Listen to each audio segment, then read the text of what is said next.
사랑하는 형제자매 여러분, 좋은 아침입니다. 모두 환영합니다.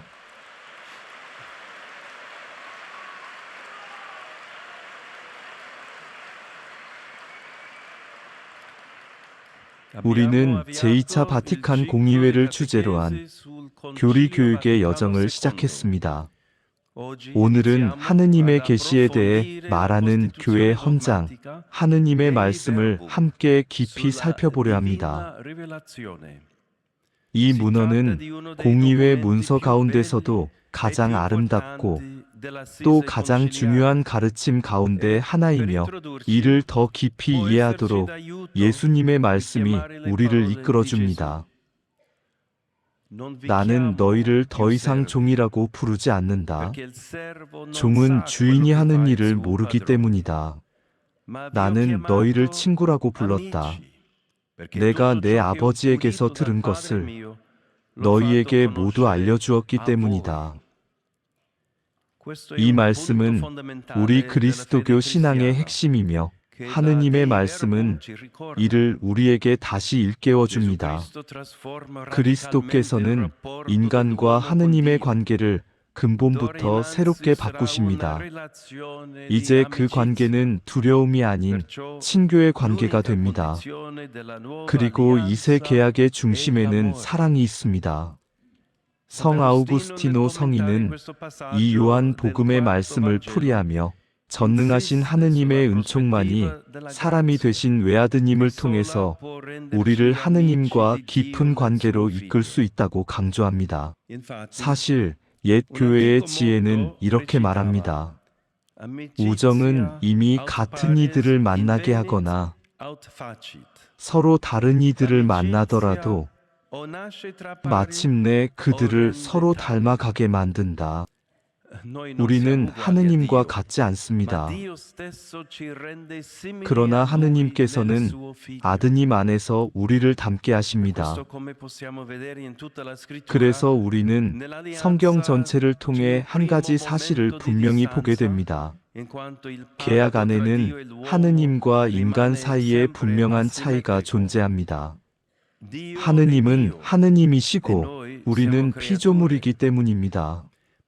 그러나 하느님의 아드님께서 인간의 몸으로 오시면서 이 계약의 참된 목적이 선포됩니다. 예수님 안에서 하느님께서는 우리를 당신의 자녀로 삼으시고, 연약한 인간성 안에서도 당신을 닮아가도록 우리를 이끄십니다. 그러므로 우리가 하느님을 닮게 되는 길은 뱀이 하와에게 속삭였던 것처럼 계명을 어기고 죄를 짓는 데에 있지 않습니다. 그 길은 사람이 되신 하느님의 아드님과 관계를 맺는 데에 있습니다. 우리가 앞서 되새긴 나는 너희를 친구라 불렀다라는 예수님의 말씀은 계시 헌장 하느님의 말씀 안에서 다시 한번 분명히 선포됩니다. 이 계시를 통해 보이지 않는 하느님께서는 당신의 크신 사랑으로 인간에게, 친구에게 말하듯 말씀하시고 그들과 함께 머물며 대화를 나누십니다. 이는 그들을 당신과의 친교로 이끌어 들이시기 위함입니다.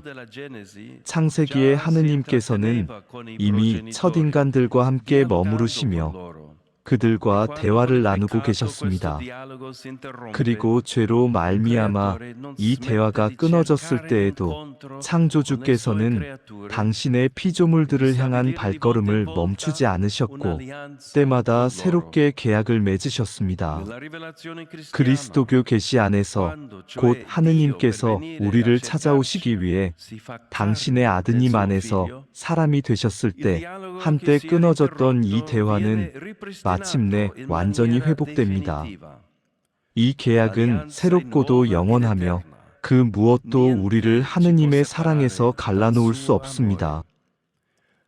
그러므로 하느님의 계시는 서로 마음을 나누는 대화의 모습으로 우리에게 다가오며, 우리의 평범한 일상 속에서 인간의 관계가 깊어지는 과정이 그러하듯 진실한 말이 오가는 가운데 하느님의 계시가 깊어지게 됩니다. 계시 헌장 하느님의 말씀은 또 한 가지 중요한 사실을 알려줍니다. 우리가 분별해야 할 것은 참된 말씀과 공허한 말 사이의 차이입니다. 공허한 말은 우리에게 아무런 의미 없이 겉을 스쳐 지나갈 뿐 사람과 사람 사이의 참된 친교를 이루지 못합니다. 그러나 진실한 관계 안에서의 말씀은 단순히 정보를 전달하는 수단이 아니라 우리가 어떤 존재인지를 드러냅니다. 말씀에는 자신을 내어 보이는 힘이 있으며 그 힘은 사람과 사람을 깊이 이어줍니다. 이처럼 하느님께서는 말씀을 통해 우리를 당신과 친교의 관계 안으로 이끄십니다. 그래서 무엇보다 우리가 가장 먼저 가져야 할 중요한 모습은 귀 기울여 듣는 일입니다. 하느님의 말씀이 우리의 생각과 마음 깊숙이 스며들 수 있도록 하기 위함입니다. 동시에 우리는 하느님께 말씀드리도록 부름받습니다. 이미 하느님께서 알고 계신 것을 전해드리기 위함이 아니라 그분을 만나기 위해서입니다. 여기에서 기도의 의미가 분명해집니다. 기도 안에서 우리는 주님과의 친교를 이루고 그 관계를 깊게 합니다. 이는 무엇보다도 전례와 공동체의 기도 안에서 이루어집니다. 그 자리에서는 우리가 듣고 싶은 말씀을 고르는 것이 아니라 하느님께서 교회를 통해 우리에게 들려주시는 말씀을 듣게 됩니다. 또한 이 친교는 개인 기도 안에서도 자라나며 마음과 생각의 가장 깊은 자리에서 조용히 이어집니다. 그리스도인의 하루와 일주일의 삶 안에는 기도와 묵상, 그리고 성찰을 위한 시간이 반드시 자리해야 합니다.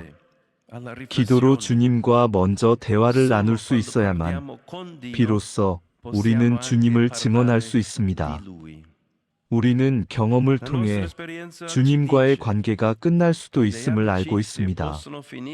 때로는 한 번의 큰 상처로, 또 때로는 일상의 작은 무관심들이 쌓이면서 관계는 서서히 무너지고 마침내 사라지기도 합니다. 예수님께서 우리를 친구로 부르신다면 그 부르심을 흘려듣지 맙시다. 그 부르심을 받아들이고 이 관계를 소중히 가꾸어 간다면 하느님과 맺는 이 친교가 우리의 참된 구원임을 우리는 깨닫게 될 것입니다.